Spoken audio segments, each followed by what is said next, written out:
Hello friends, welcome to Communication Skills. Today, let's learn what are the factors affecting communication. Right, what are the factors affecting communication? So as we know that effective communication is a two-way process, but there are a number of factors which may disrupt the process and affect the overall interpretation and understanding of what was communicated. So problems can pop up at different stages of the communication process. These can relate to any of the elements involved, like the sender, message, channel, receiver, feedback, and the context. So therefore it is important to understand some of the factors that affect communication so that one can try to get their message across with minimal misunderstanding and confusion. So let's have some of the possible problematic areas that may turn out to be barriers to effective communication. For example, first one, status or the sender and receiver of a message may be of equal status within a hierarchy. For example, managers in an organization, or they may be at different levels. For instance, manager, employee, teacher, student, business owner, clients.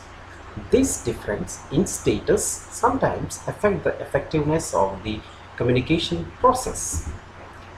Cultural differences both within or outside the organization. For instance, interdepartmental dealings and communication with outside organizations or ethnic minorities may impede the communication process. Channels of communication, the choice of communication channels. Before you choose your communication channel, you should ask yourself whether the channel is appropriate for a particular purpose and the person or receiver you have in mind.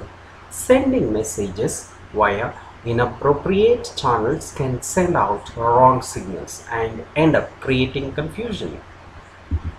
So length of communication, the length of the message also affects the communication process. So you need to be sure that it serves the purpose and is appropriate for the receiver. Is the message too long or too brief? Use of language. Poor choice of words or weak sentence structure also hampers communication. The same goes for inappropriate punctuation. For example, women without her man is nothing. Woman without her man is nothing. So these two sentences illustrate clearly how different placement of punctuation can change this entire meaning of a sentence. Disabilities. Disabilities such as impaired sight, dyslexia, and poor mental health can also be barriers to good communication and should be taken into consideration when evaluating the effectiveness of the communication process. You may need to use hearing aids, sign language, magnifying systems, and symbols to alleviate problems caused by disabilities, just to overcome them. Known or unknown receiver. So whether the receiver is known or unknown to you also plays a major role in determining the effectiveness of your communication. A known receiver may be better able to understand your message despite having insufficient information, as both of you probably have common experiences and a shared schemata. An unknown receiver, on the other hand, may require more information and time to decode the message. Individual perception or attitudes or personalities. Sometimes the method of communication needs to take into consideration the receiver's personality, characteristics, age, and preferred style. The elderly and children, for instance, have different communication needs and preferences when compared to young adults. Is the receiver of your message a visual or auditory or kinesthetic sort of person, and how do you think they will react to your message? Can you adapt your communication styles to suit this?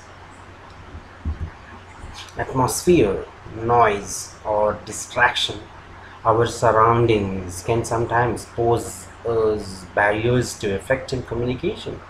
A noisy place, like for example, a party, for instance, usually puts a strain on oral communication, as both the sender and the receiver need to put extra effort to get the message across and ensure that it is understood clearly and correctly. And the last one, clarity of message. Is the message conveyed in a clear or ambiguous manner? Or this feedback is important as it enables confirmation of understanding to be made by both parties, here the sender and receiver. The lack of feedback can sometimes create problems as it can lead to uncertainty and confusion. So so whenever you are choosing the most appropriate channel of communication, one should follow the factors which affect communication. So this is the one. Thank you for watching. Thank you for watching. Subscribe. Communication skills for everyone.